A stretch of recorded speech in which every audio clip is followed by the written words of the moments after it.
Il ne te valorise pas parce que tu es toujours là.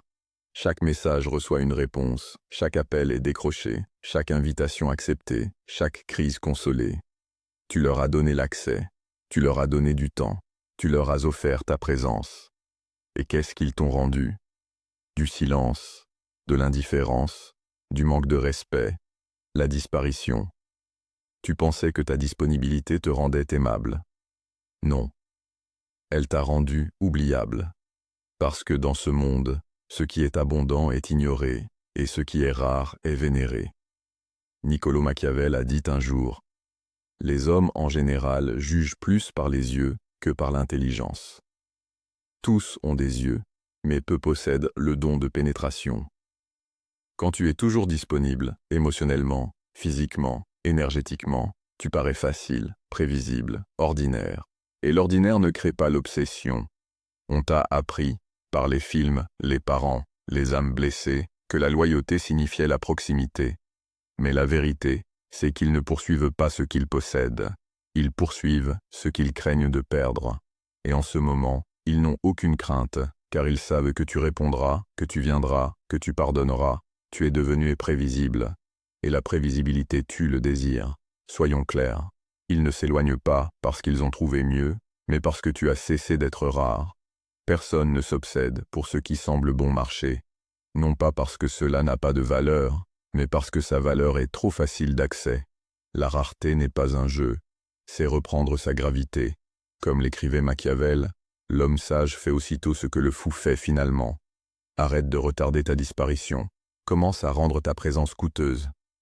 Réfléchis, les diamants ne sont que des pierres. Pourquoi les gens meurent-ils pour eux? Parce qu'ils sont rares, parce qu'on ne les trouve pas dans la rue. Maintenant, imagine qu'on t'offre chaque jour un seau de diamants gratuitement. Les chérirais-tu encore? Les protégerais-tu? Remarquerais-tu même s'il en manquait un? C'est toi. Tu es le diamant, mais tu te présentes comme du gravier. Soyons brutaux. Tu étais là quand ils n'avaient rien. Tu les as soutenus quand personne d'autre ne le faisait. Tu as pardonné leurs habitudes. Tu as tenu leurs mains dans le chaos. Et maintenant ils disparaissent, ils tardent, ils divertissent d'autres personnes. Ils testent jusqu'où tu plieras parce qu'ils pensent que tu es acquis, que tu resteras, quoi qu'ils fassent. Ce n'est pas de l'amour, c'est une prison émotionnelle. Et les barreaux sont faits de ta propre constance.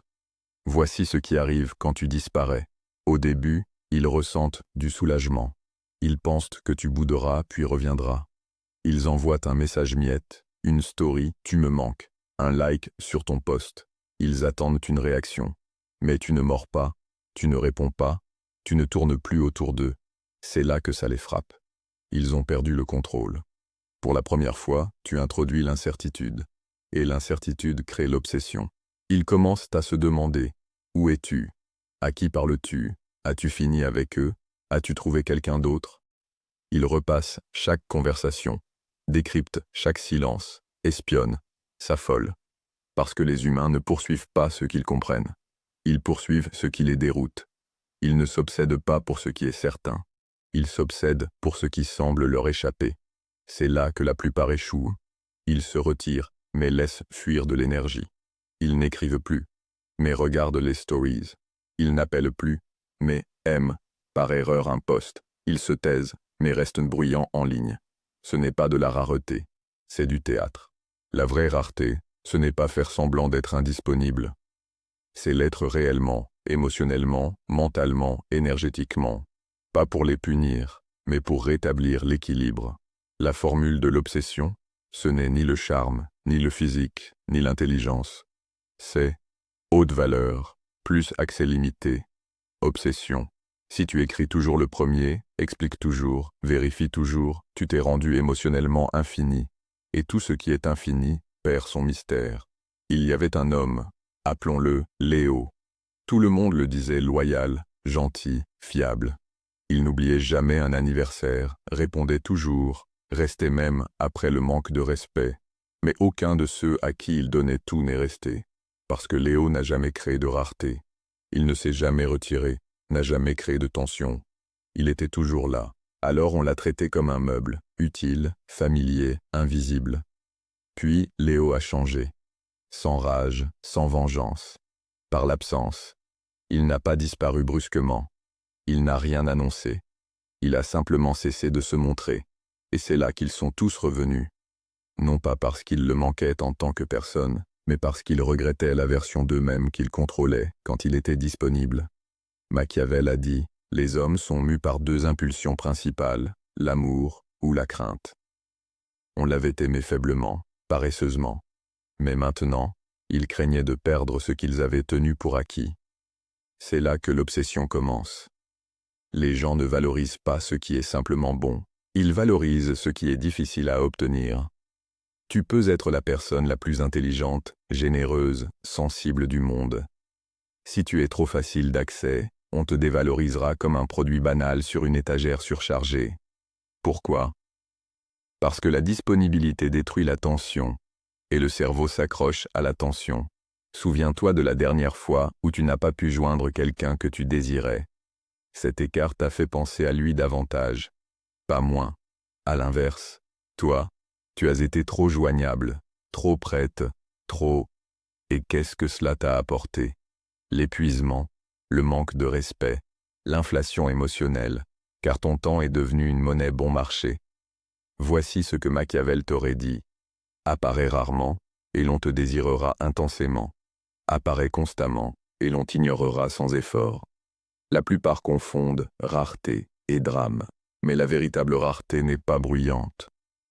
Ce n'est pas une menace, ce n'est pas une crise, c'est le silence, c'est l'indisponibilité, c'est la maîtrise de soi. Tu ne disparais pas pour manipuler, tu disparais pour te recalibrer. Tu ne t'éloignes pas pour leur faire du mal, tu t'éloignes pour te souvenir de ta valeur. Et quand tu le fais enfin, d'abord la confusion, puis le déni, puis la poursuite. Ils vérifient ton profil, interrogent des amis communs, envoient des « Hey, l'inconnu ». Ils testent pour voir si tu réagiras comme avant. Ils ne reviennent pas par amour. Ils reviennent parce qu'ils ne te lisent plus. Et Machiavel savait, il est bien plus sûr d'être craint qu'aimé quand l'un des deux doit manquer. La crainte, ici, est la crainte de perdre l'accès à quelqu'un qu'il pouvait toujours prédire. À présent que tu es imprévisible, que tu ne gravites plus autour de leur attention, que tu ne réagis plus, ils paniquent, car ils comprennent que tu n'as plus besoin d'eux. Mais attention, ils ne reviennent pas avec un engagement total, ils reviennent légers, prudents, non engagés.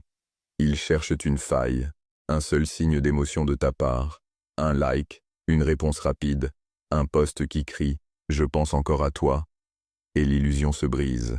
Parce qu'ils savent alors que tu es encore disponible. C'est pourquoi la rareté doit être réelle, non jouée, non mise en scène, mais stratégique. Ce n'est pas fermer ton cœur, c'est te souvenir que tu vaux plus que ton accessibilité. Il s'agit de fermer la porte à ceux qui frappent par ennui, pas par respect. Et soyons clairs, tu perdras des gens. Tu perdras ceux qui ne venaient que pour ce qui était facile. Tu perdras ceux qui t'aimaient, faibles, réactifs, dépendants émotionnellement. Mais ce que tu gagnes est bien plus grand. Tu gagnes de l'espace, tu gagnes de la clarté, tu retrouves ton tranchant. Et, à terme, tu gagnes le respect, car on ne peut respecter que ce qu'on ne peut pas contrôler. Tu n'as pas besoin d'être méchant, tu n'as pas besoin de les insulter. Tu dois seulement cesser d'être leur service d'urgence émotionnelle. Machiavel appellerait cela « gouverné par la crainte et l'absence ». Pas la crainte de toi, mais la crainte de ton détachement. Et lorsqu'ils comprennent qu'ils ne peuvent plus t'atteindre à volonté, ils te poursuivent correctement ou disparaissent. Dans les deux cas, c'est une victoire, parce que ta paix n'est plus une monnaie d'échange dans l'économie émotionnelle de quelqu'un d'autre. Tu es rare, tu es distant, tu es indisponible par défaut. Et enfin, ils commencent à te désirer. Tu as changé les règles du jeu. Plus de supplications, plus d'attentes. Plus de saignement émotionnel pour des gens qui prenaient tes sentiments comme un divertissement. Tu as accompli ce que Machiavel décrivait comme l'art le plus nécessaire du souverain. Paraître présent quand il le faut, mais se retirer avant qu'il ne croie te posséder. Ce n'est plus une question d'amour, c'est une question de pouvoir. Le pouvoir de la discipline émotionnelle, le pouvoir de la rareté perçue. Car dès que les gens comprennent que tu n'es pas toujours disponible, ils commencent à se battre pour une présence autrefois donnée gratuitement. Et ce combat, c'est ce que tu offrais sans rien demander. Désormais, c'est ce pourquoi ils devront se battre. Parlons obsession. Elle ne naît pas du plaisir, mais de la perte. Les gens ne s'obsèdent pas pour ce qui les réconforte. Ils s'obsèdent pour ce qui les fait douter d'eux-mêmes. Et rien ne provoque plus ce doute que d'être remplacé émotionnellement sans explication.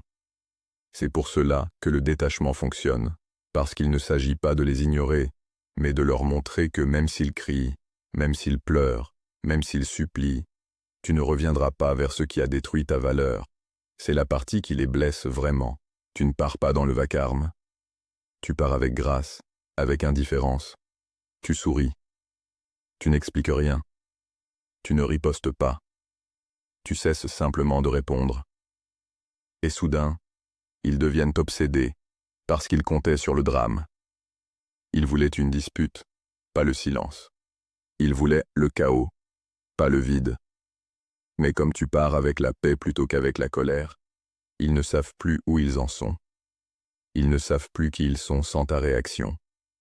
Cette crise d'identité, cet effondrement intérieur, voilà le début de l'obsession. Machiavel l'avait compris mieux que quiconque. Il disait « Un prince doit paraître miséricordieux, fidèle, humain, droit, religieux, mais être prêt à agir à l'inverse quand c'est nécessaire. Tu as été gentil, patient, infiniment disponible. Mais il est maintenant nécessaire de changer, de devenir imprévisible, de devenir indisponible, non pour les blesser, mais pour te réapproprier toi-même. Jusqu'ici, tu donnais ce qui te rend précieux, ta présence émotionnelle, à des gens qui la considéraient comme un dû, pas comme un don. Voici ce qui va se passer ensuite. Ils reviendront. Certains essaieront l'humour. Certains te feront culpabiliser. Certains t'insulteront pour provoquer une réaction. Mais tous veulent la même chose, savoir qu'ils ont encore un contrôle émotionnel. C'est pourquoi ton silence doit continuer.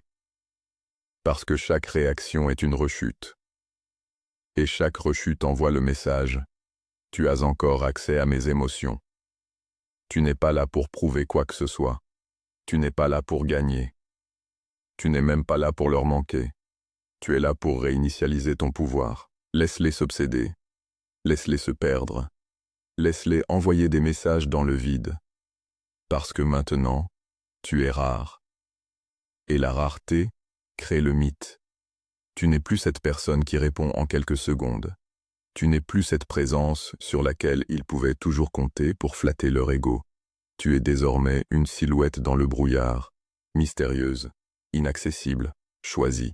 Et moins ils te voient, plus ils pensent à toi. Ne commets pas l'erreur d'annoncer ton détachement. Ne poste pas de citations. Ne fais pas de sous-entendus. Ne cherche pas la vengeance. Le vrai pouvoir est silencieux. Il se déplace sans avertir. Il agit sans explication. Car s'ils savent que tu essaies d'avoir l'air puissant, tu as déjà perdu ce pouvoir. La véritable rareté ne dit pas « Regardez-moi m'éloigner ». Elle s'éloigne. Et continue de s'éloigner jusqu'à ce qu'ils comprennent que tu ne reviendras plus. Et quand enfin ils s'en aperçoivent, tu as déjà oublié comment les regretter. Pour résumer, si tu veux être inoubliable, disparais en silence. Si tu veux être précieux, deviens cher. Si tu veux être poursuivi, cesse d'être prévisible. Et si tu veux être vraiment puissant, suis la dernière règle de Machiavel. Les hommes oublient plus vite la mort de leur père que la perte de leur héritage. Laisse ton absence être ressentie comme un vol, qu'ils sentent qu'ils ont perdu quelque chose qu'ils ne possédaient jamais vraiment, et surtout, qu'ils comprennent qu'ils ne peuvent plus t'atteindre.